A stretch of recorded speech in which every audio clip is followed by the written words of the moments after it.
Hello, people of YouTube. Welcome to the NRG Series MTGO Invitational. We're here for the semifinals, and I'm Dakota Clark, joined by Mr. Joe Lossett.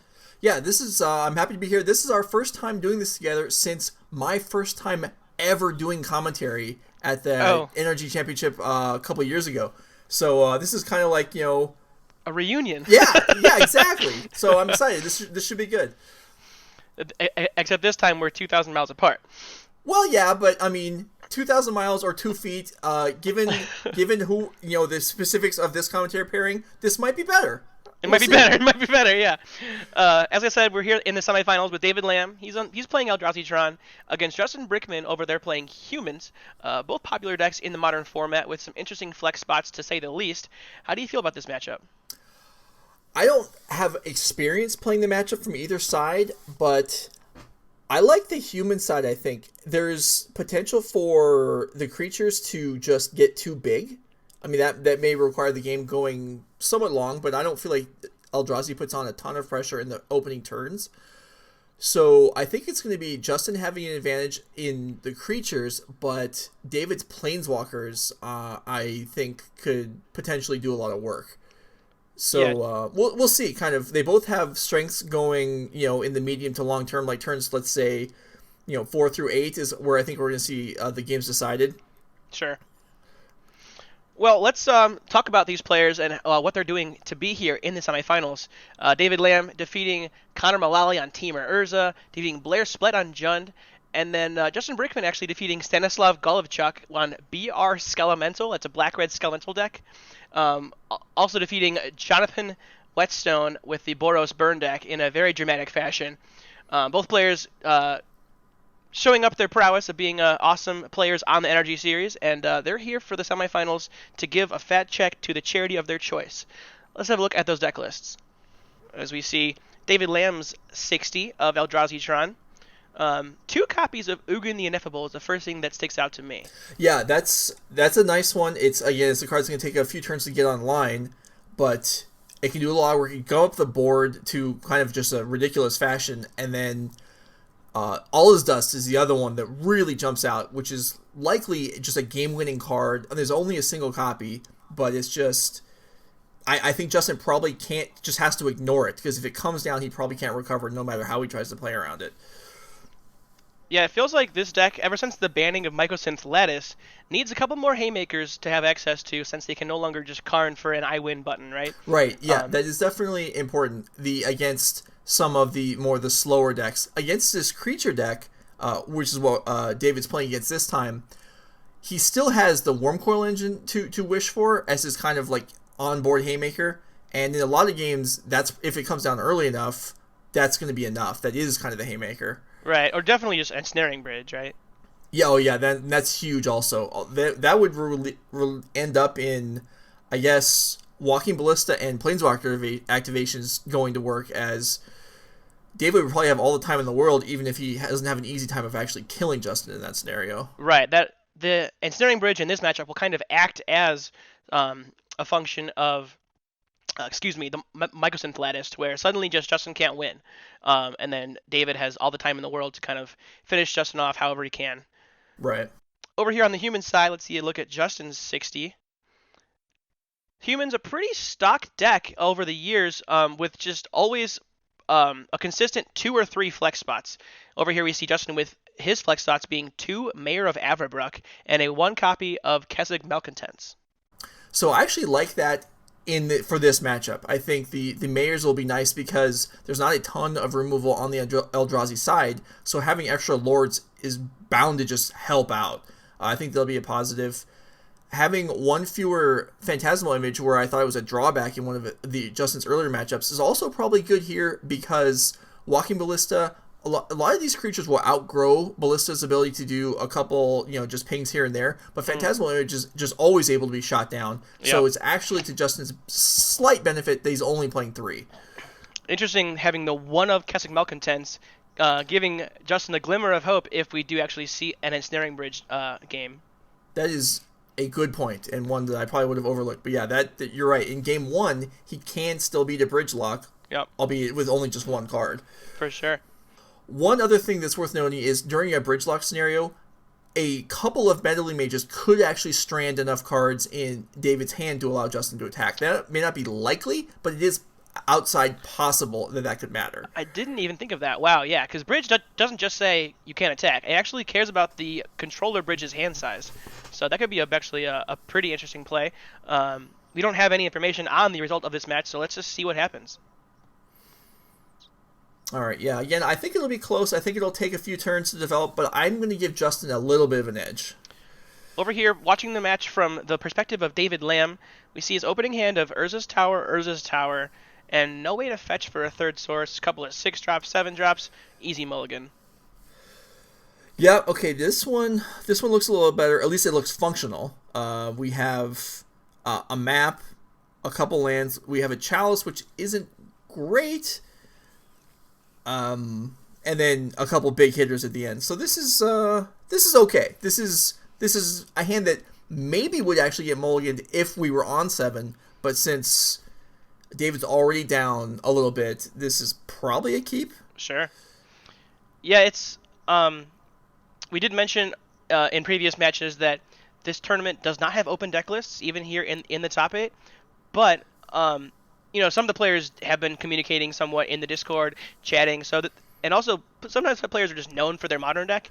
So David does keep the 5. We see 2 pieces of Urza and a map for the third piece, which can let a quick Karn into something like the aforementioned Bridge.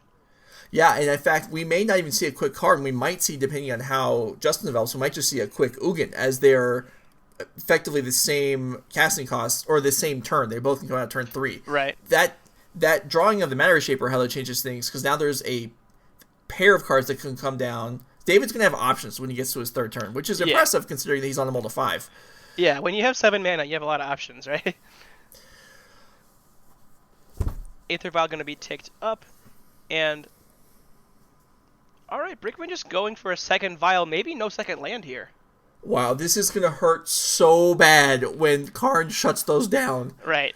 Just the passive ability that, in a lot of matchups doesn't really do anything is going to annihilate Justin's mana production. Right. Yeah, Karn, as you mentioned, has the passive ability of activated abilities of artifacts cannot be activated.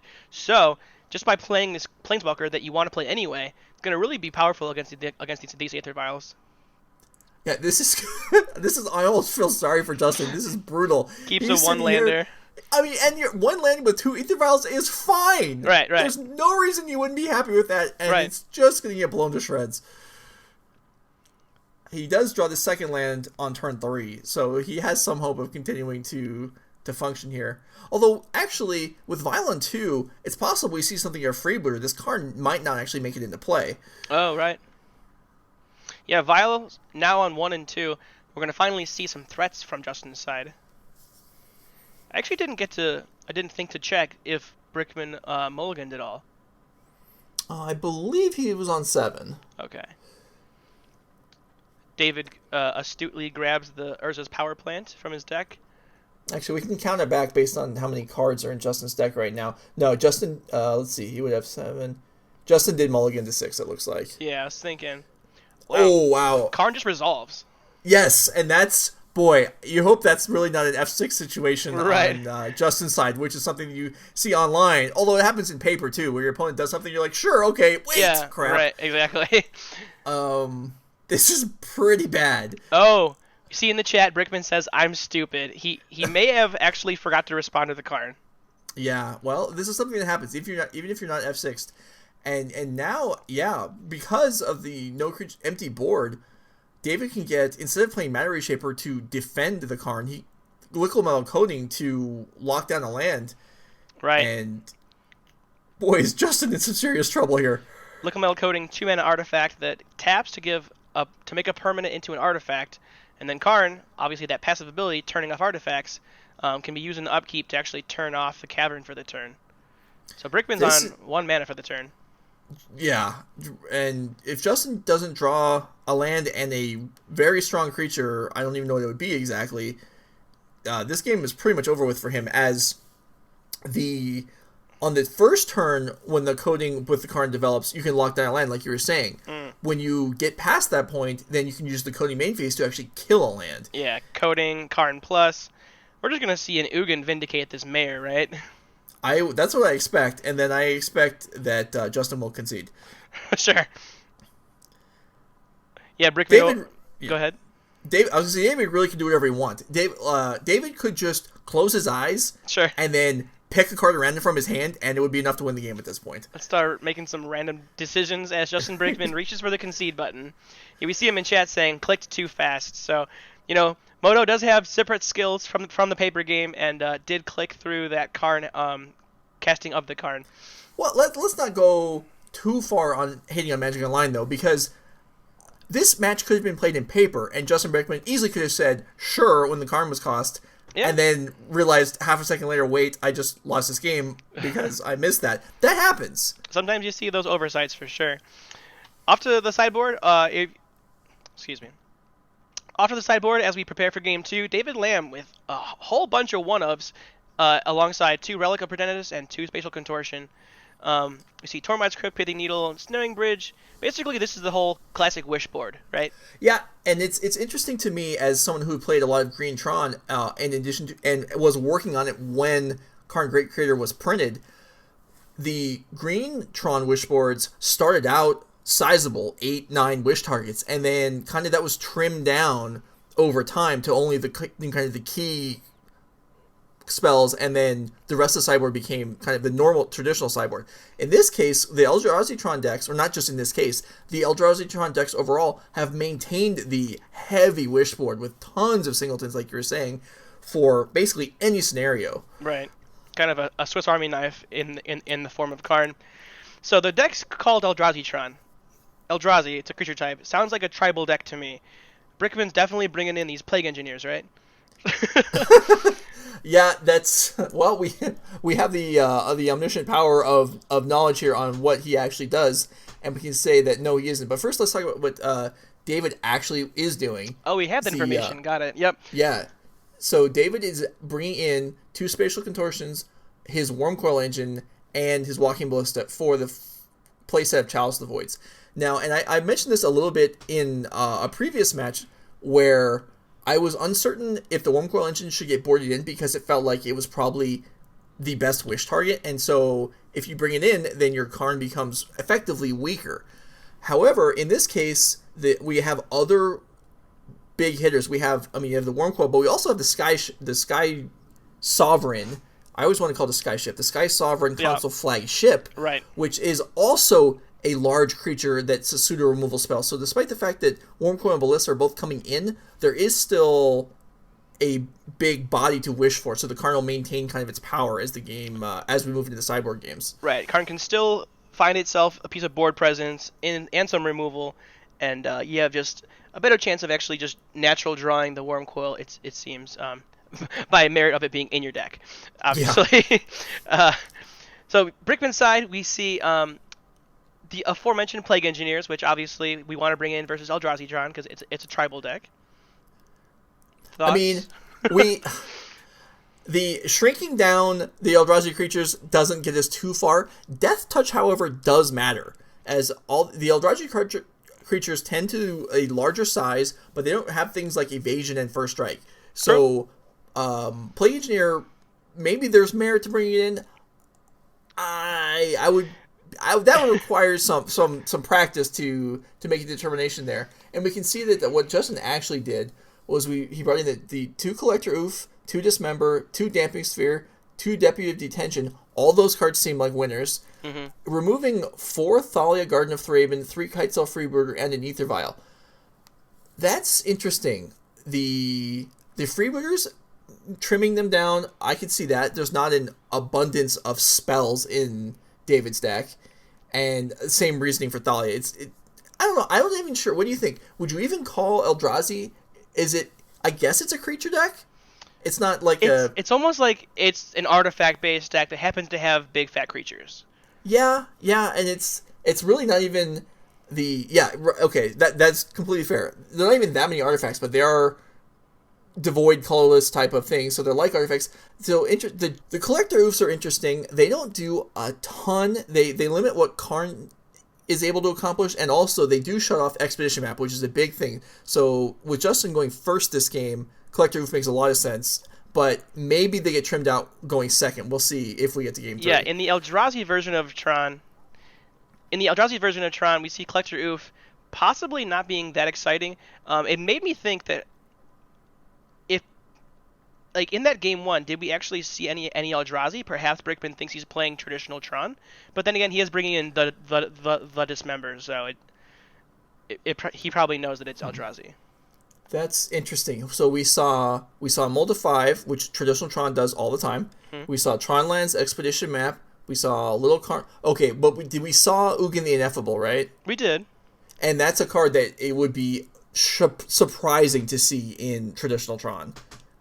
But if I will grant you that that is something that did not occur to me. It is possible, unlikely, but it's possible that Justin doesn't know what he's playing against yet. Sure. Well, without further ado, let's get down to the match for game number 2 and let Brickman hopefully get some redemption here and run it back. Yeah, I think we're already on 6 here, but this definitely looks like a keepable 6. We are, let's see, what card is it? We're considering what card to put back here. We have 2 maps, and so we put back the Eldrazi Temple. Another way to go would have potentially been to put back a map? A tower. I was going to say a map or a tower and just run off of the Eldrazi Temple. But looks like David's going to be trying to achieve Tron again, which will work as long as Justin doesn't have a Collector Oof. Right. If you can actually activate these maps, get Tron, have all this mana, and not die in the meantime, you're going to have a pretty good time with all this mana and a Ballista. Blast Zone, also nothing to scoff at in the matchup. Yeah, that definitely could come into play. It'll take a few turns to develop that, but humans tends to, as they go wide deck, it tends to clump up on mana costs. Mm-hmm. Yeah, everything basically costs 1 and 2 in this deck. Noble Hierarch, pretty ideal start for Mr. Brickman, and an Urza's Tower for a map. Pretty traditional Tron stuff. Yeah, this is already. I think Justin didn't have a creature on the board till like turn 4 last game. Right. So we're off to a more promising start. Although he probably thought he was doing well last game on turn 2. Yeah. With a pair of vials. Yeah, if the vials we're gonna generate lots of mana for Brickman until Bakarn said no. So let's see. Do we have a Collector? Oh, it looks like it. We do, and this now completely changes the scope of this game. As Expedition map in play shut down, Expedition map in hand shut down, Walking Ballista in hand only functions as a creature and a small one at that. This is going to be tough. David Lam in chat says that's not even a human. I feel ripped off. That is, yeah. So really, we have the Power Cyborg cards, Plague Engineer and Collector Oof. Neither one is a human. Right. Now, Power Plant, the natural draw here for David Lam. And it's very possible he just kind of gets there. Has to make Justin a little scared. Right. With the second Tron piece coming out. Running out second map because there's no downside to it. Just get it out there in case the Oof ever leaves play. Yeah, so we're looking at now, what we're going to need is Blast Zone, put a counter on it on turn 3 for David, probably. And then on turn 4, he would have the option of blowing it up or of playing the Eldrazi Smasher because of the Temple in his hand. Mm-hmm. So we'll see what Justin's got and how this game develops. But David is not out of it. He's just been significantly slowed down. Yeah, Reality Smasher, not this scary haste threat versus humans, actually just serves as a big 5/5 blocker in the humans matchup most of the time. Certainly right now, that's what David's going to be looking for, as he's going to be eating 5 this turn, and stabilizing his life total is definitely be more important than trying to win this game early on. He's not in a position to race right now. Mana Strider kind of adds a whole new angle to it, though, just being able to fly over the top. Spatial Contortion's a big one, though, here. Which creature are you tagging? Well, so, and what timing also? This is there's definitely some options here. It's a little bit awkward because we can't Spatial Contortion and search with map on the same turn. Right. But things should work out a little bit better this way. Also, by playing Blast Zone, David is probably able to lead Justin into thinking that the turn is going to be put a counter on Blast Zone, next turn blow up Blast Zone. And now the option exists to not do that, and Justin has no way of expecting that. How insane would it be if Spatial Contortion was Tribal Eldrazi, and then he actually just cast it off that temple? That'd be sick. That would, well, not only would that be sick, that would make a big difference in how this game played out. All right, exactly. That would ramp a ton of mana for David. Now, it is still possible that Justin has an inkling that David's still on Natural Tron. We said that there was an Ugin the Ineffable scene in Game 1, but who knows? Maybe he's playing a weird one-of in his Mono Green Tron deck. You're right. It is still possible that Justin thinks that. We're almost getting to the point where it's not going to matter one way or the other, but you're right. There still is some uncertainty, maybe, on Justin's side. Ugin the Ineffable is rarely played in Eldrazi Tron, or I'm sorry, in traditional Tron, but it is, you could see one somewhere maybe. Yeah, I guess the only difference in Brickman's play would just be perhaps how much he may or may not flood the board and play around something like an All Is Dust, but maybe he doesn't have the time to really to really play around that. Excuse me. Yeah. Okay. I was just gonna say he's just gonna push damage either way. However, with Meddling Mage, you do have to actually make a decision because you're going to be choosing one way or the other. I anticipate that. So I mean, traditional Green Tron is not overly popular in Modern right now. Mm-hmm. So Justin is likely knows what he's playing against, and well, we'll find out right now. As Meddling Mage will lock out a card,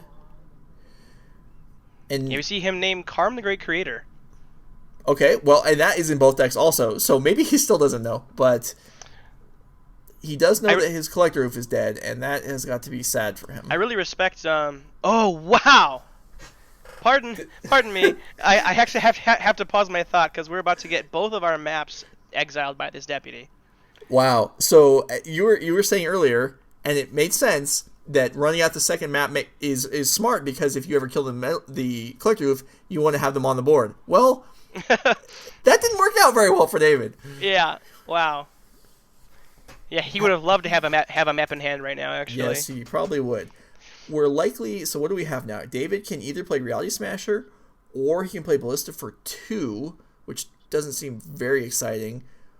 Or we could play. Let's say we can play Mindstone into Ballista for 1. That's not going to happen. That's worse. Yeah. Still at 10 life with the Mana Strider, whatever David decides to do here, the Mana Strider is going to be able to attack free and clear. Mm-hmm. So, David fires off Spatial Contortion in response to the Meddling Mage, just in case Brickman tries to name Spatial Contortion. But perhaps David doesn't do that, and then sees the deputy tag the maps anyway. Then perhaps he gets the Spatial Contortion to that, or the Mana Strider itself. Yeah, he wouldn't hit the deputy because the OOF would still be in play in that scenario. Right. But certainly it's possible that he would have decided to hit the Mana Strider because with Mana Strider off of the board, hypothetically with Mana Strider not on this board right now, Reality Smasher would stop Justin from being able to attack at all. So you're right. That certainly is something that hypothetically could have played out. David deciding that there was at least a chance that Justin would name Special Contortion, so he had to fire it out first. And that's reasonable. I mentioned earlier how Blast Zone's a pretty relevant card in the matchup, but it doesn't look like he'll have time in this one. Yeah, I agree with you, and I even more now agree with you that he won't have time, as this Reflector Mage is going to allow an attack for 6, and that means the Mana Strider with the Exalted Trigger from Noble Herrick will be lethal next turn. And David can't currently beat that. I think we're going to be seeing a Game 3, folks. Yeah, I agree there. I think we'll probably see Thought on Seer just in case, to see if Justin happens to have drawn a sideboard card, we can see maybe something else that he brought in. For sure. There's not much else to be gained here, as I think we're just dead. Yeah, being on the draw and having your mana disrupted, the Humans deck kind of did what it's supposed to do, and Tron is gonna pack it in here. Yeah, I mean, Humans drew a couple sideboard cards. They were good. They didn't they really just each one slowed down what David was able to do and allowed for Justin's main deck creatures to just plow through and finish the game off. Right, just a little bit of pivoting, poke holes where it matters, and then kill you. Seed sideboards one more time. I don't know if much changes player draw in this matchup. Yeah, there were no changes made. I talked during the previous game sideboarding where I wondered if Justin would take out Collector Oof when he's going second. He did not choose to do that. He left them in, which it seems fine. It's still defense against Karn, and Expedition Map doesn't always get drawn on turn 1, so it still makes sense. Plus, the Walking Ballista in the later game can get out of control, and Oof will shut that down. How do you feel in that regard about Damping Sphere on the draw? I like Damping Sphere either way, because the Eldrazi Temple can matter on turn 2 before the Damping Sphere gets onto the board. Mm-hmm. But there's only the worst that can happen is double Temple into Thought Seer. Barring that, the Damping Spheres will significantly hinder David's ability to ramp up, especially into his third turn. There wouldn't be a Reality Smasher, a Karn, anything like that coming down. So I think Damping Sphere is quite good in this matchup against Eldrazi Tron. Okay, so your reference to Collector Oof possibly being out on the draw is because you don't get it down before the map cracks, right? Correct. Yes. Yeah. That's really the defining factor of whether I think it should be in or not. It's still in. I think there's still reasons to have it in, but I think there's consideration to whether you'd want it. Whereas Damping Sphere, you want it either way. No point of argument against. It's just in. All right. Well, without further ado, let's see game number 3 of this final match here in the semifinals. David Lam versus Justin Brickman. Opening hand on Lam's side. It looks solid for being on the play. I think that's accurate. I think it's solid. It's not great. He maybe could mulligan, although I would call that an aggressive mulligan if you threw this away. Mm-hmm. It's fine. I think on the draw, this is probably a mulligan. Maybe. I mean, Matter Shaper is worth something. I think in this case, we're going to see, barring his turn 2 draw, I expect this game we're going to see the map get another temple as opposed to a Tron land. Matter Shaper is a workhorse in this kind of a deck where, during Standard, Matter Shaper was I have a 3-2 that kind of might draw a card. But in this matchup, when you flip a land, it's so powerful because this deck uses the big mana so much. Yeah, it is nice. It is an irritating card to play against. It kind of gets laughed at a lot, deservedly so, because whenever the Tron deck achieves Tron on turn 3 and has 7 mana available and plays Matter Shaper, it's the other player's celebrating every single time because it's absolutely the most anemic thing that can come out of the deck with 7 mana available. But it is useful, especially in matchups where blocking on the ground matters, like this one. David on turn 2 going to establish the said Matter Shaper instead of cracking the map. How do you feel about that? I'm a little... It's not what I expected, but it may be that David is trying to give himself one more turn to draw a Tron land. Because if he does, then he can map for the third one. That's actually pretty smart, yeah. It does prevent Reality Smash from coming down on turn 3, though,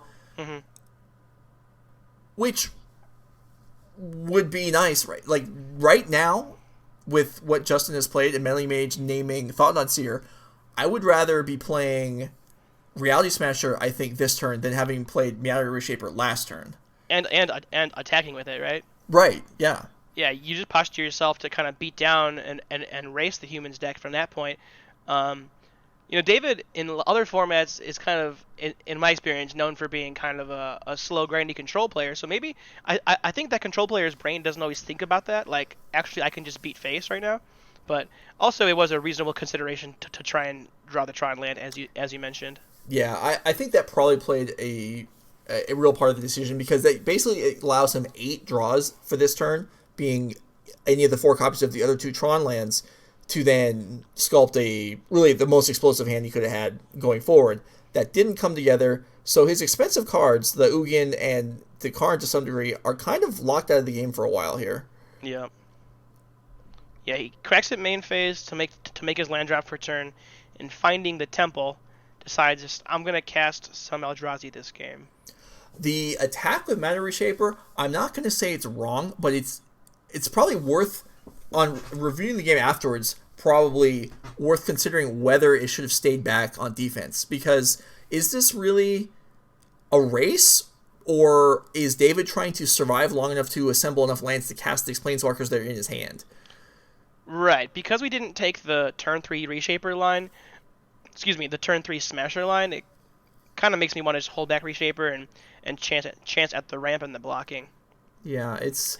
Because you're more of a go over the top deck, right? Right. I mean, we're going to see Smasher coming down now, and there's an attack for 8 on the board, which is half of David's life. So maybe I actually am in the wrong here, as Smasher and Reshaper being able to swing in for 8, and then with removal spells in hand, this might actually just be able to end the game, because I don't expect Justin's going to be interested in blocking here. Yeah. Here I go, like, punishing myself for trying to defend both plays, and it's like, oh, actually, this was just correct all along. Yeah, I mean, now this looks scary. And Justin has drawn 2 of his canopy lands, so he's taking extra damage. However, this is really great. This is what Justin needs. The Humans deck doesn't run a lot of removal, or much of any, but Reflector Mage plays that role and plays it well in this case. Yeah, devastating tempo swing in any creature matchup. David wants to draw... What does he want to draw here? Not that. Well, let's see. It's not terrible, I guess. Well, yeah, so now David has to make the determination whether or not he can win this game before Justin kills him. Right. Because he has the option. He's not going to die next turn, most likely, with Mana Shaper to block. He could go for Karn, Wish for Bridge, pass, and hope to live. Wondering what Justin has in his opening hand there. One of the axioms of playing Humans is that you can't keep a hand without a 1-drop. Mm-hmm. And he just had, a turn 2 Meddling Mage, which I'm not sure, makes me wonder if he had a hard mulligan that I missed, or if he has some big haymakers in the sideboard, from the sideboard, waiting in his hand here. Right. I mean, Justin did mulligan once, so maybe maybe that's what was going on. Also, maybe he's just, like you were saying, he didn't have a 1-drop, but maybe he's just got like another Reflector Mage and some of the good cards. Mayor of Averbrook coming down here, and we're going to see Spatial Contortion in response to kill the Administrator while it still can. Mm-hmm. Leaving Justin without a great attack here. God, these pain lands, though. It is. Justin's taking a lot of damage here, and there's Kessig Malcontents. Yikes. Which is going to shoot for 4. Put Brickman to 6, and then he'll be attacking for lethal. Well, he's a lethal attack with a Reshaper back to block. So... Well, right. With the what blocker, do we do here? still. Right. So what do we do here? Do we even send them in? Do we send in just Reflector? We send them both. Okay. Killing Mana Reshaper is not comfortable, especially when there's 2 Tron lands in play. We don't really want to give an extra draw to completing Tron. Yeah. And okay, so Justin decides pull it back. Yeah, he's going to just send a Reflector Mage, so at least he's not trading a creature, because the Reflector Mage, because of the Mayor, will survive combat here. Still going to chump to protect his life total. Hope to flip a land into play. David has a lot of powerful cards in his hand, and Justin's ahead on the board. And Justin also, with 3 Canopy lands in play, can barely afford to cast anything else, but he does have a lot of redraws if the game goes long enough. True. But he's got to be careful, because that Walking Ballista in hand is near lethal already. We see the card that he drew for turn off of the Reshaper was Karn, the Great Creator, and then for turn he draws Reality Smasher. Mm-hmm. So he has Smasher plus Ballista for a little blocker, which does get to kill the Mayor, actually. That's true. So he'll get to hopefully block something and shoot the Mayor. So it's interesting here that playing the Ballista first. I mean, I definitely see the upside of being able to shoot the Mayor down, but also a consideration would have been... Whoa, wait. So, okay, I was going to say... Okay, so we do see the double block. What I was going to say was, if we just attack with Smasher first, maybe just the Malcontents blocks, in which case Ballista can come down and shoot Justin which in combination, or shoot the mayor. Actually, either way, the trample damage would finish things up. Right. So you see Justin thinking through his blocks here, rearranging things multiple different ways, as the ballista on the board with the ability to shoot down the mayor or to shoot Justin. It's effectively the same thing, with the trample damage coming in and Justin only at 4. This is pretty dangerous. Yeah, so shooting the mayor would actually take 2 blocking toughness. Well, depending on the number of creatures. No, you're correct. You're right about that. Yeah, if the melee mage and the malcontents block, then shooting the mayor will effectively push 2 more damage through. Also worth noting, if it actually matters, even if this isn't lethal, putting Justin down to 1 would, or 1 not counting the ballista shot, so effectively 2, would lock out 3 of Justin's lands. Yeah, a ton of his mana, and yeah, just threatening actually so much damage here to where David actually will not be too scared of dying at this point. Okay, so we see Justin here with the ballista back to block. He could have gotten 1 additional damage through by shooting the mayor after the melee mage blocked, but he's probably decided here that he needs the ballista to actually be able to block and shoot on defense here in order to make sure he stays alive. Yeah, I think he's winning. I think also the fact that he's winning on board per se. I mean, if nothing changes, and by keeping the ballista, Brickman has like no mana, you know? Right. I wonder if David even potentially could have considered not attacking, because next turn with the second smasher, he would almost certainly win anyway. Sure. So maybe he could have held back here. There's obviously lots of considerations when we, take that path, and a lot of things to consider. But now Justin looks like he's considering what he's going to attack with here. He is very clear. He knows he needs to win the game this turn because he's not going to get another turn. Right. This is why Magic the best game. Like, there's so many trees coming from like that one play. Yeah, and I don't think it's here. I think no matter what Justin decides to do here, the most committed thing is just attack with everything. And David can handle that. He can block his walking ballista on the malcontents or the reflector mage. It wouldn't actually matter. Shoot down the mayor, and then Justin will have no ability to continue, and the reality smash will just end the game. Well, actually, okay. One consideration here: if Justin can get the ballista to block and not shoot Justin himself, then if Justin remained at 2 and the reflector mage was alive, then Phantasmal Image could be cast, which would only take 1 life, copy the reflector mage, bounce Reality Smasher, which would lock out the Reality Smasher in hand as well. Yep. So if Justin is thinking that far through and has Phantasmal Image, then he's trying to see, can I get David to commit the ballista and not shoot me? I don't know if that's possible, but that would be what Justin would be hoping for. Yeah, it feels like he's just working out the math to see if he can force the block and still have enough chump on his side to not die. But I don't know if that's possible. No, I mean, it's definitely not possible, but Justin doesn't know that. Sure. So he's still thinking this through. I think in the end we're likely to see just an attack with everything. Mm-hmm. As they say, math is for blockers. Right. Well, in this case, math is for commentators, because we're struggling to figure out what's going on here. Very true. So Justin in the chat says, hey, sorry, I need to take a minute to actually think this one through. Comes out of the tank and alpha strikes. Yeah, I don't think he had a choice there. And so we block, and then do we shoot the mayor or do we shoot Justin? I think it's mayor, just to be like less scared. Mm-hmm. But that Phantasmal Image play would be pretty terrifying.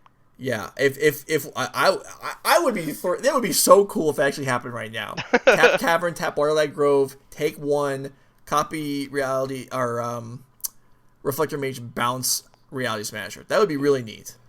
So continuing on here, we now see if this is the end of the turn, then it's over, and yeah, Justin's gonna activate his pain lands. What do they call that in wrestling? Going out on your shield or on your back or something when you take the loss on the way out. So yeah, he finishes himself off with his pain lands. Something like that. I don't watch wrestling. Sorry, Joe. Oh, well, I don't really either. I just hear about from he had another reflector mage in his hand. Is that what he's showing? Yeah. Sure. So he needed another life point, and if he had it, he might actually have won. So that game may have come down to actually one life point. Yeah, really tight game, mostly decided by Brickman's mana, but pretty solid lines taken by David himself as well. As we say, David Lam here in our quarterfinal graphic, taking it down against Brickman, leaving the final matchup going to be David in the finals versus the winner of Zoe Riederman and Phil Silberman. This is I've really enjoyed this event. We've seen a number of good games. I'm going to say that the three best I believe the best three matches we've had so far in the event, two of them involved Zoe Riederman and one was Phil Silberman. So nice. I think David is going to be David in the finals, and then we're likely to have a good match because the other two players that really are bringing it in this event are potentially going to be his opponent in the last round. Well, I look forward to seeing Zoe and Phil's match themselves too. David will have his work cut out for him here in the finals. Any last words before we give a thanks to our sponsors, Mr. Joe? No, you handle the sponsor deal. KMC, they're providing sleeves to actually the top four. So David, Justin, Zoe, and Phil have all earned, I believe, free inner and outer sleeves. And when I said you go ahead and take the ad, what I meant was, I guess I'll do it. KMC sleeves also available at a discount at all Nerd Rage Gaming live events. So when we get things rolling again, hopefully maybe towards the end of summer or in the fall, we'll see how things shake out during this time of COVID quarantine. But we do have KMCs available at the events, and also you can buy them from our online store, I believe. Mm-hmm. So thank you everyone for tuning in. Thanks to our sponsor, KMC Supplies. Hit them up on their social medias and everything. And then also, as always, please shop nerdragegaming.com for singles and more. We have plenty of awesome singles, and if you don't find something you need, just click add to your wish list. You'll get an email as soon as we get that card listed. Thanks so much for supporting us tonight, folks. And Joe, au revoir. Yeah, this was fun, dude. I'm glad we did this, and I'm excited about the rest of this tournament. Reunited, and it feels so good. Thank you for watching, everybody. We'll see you tomorrow. Good night, folks.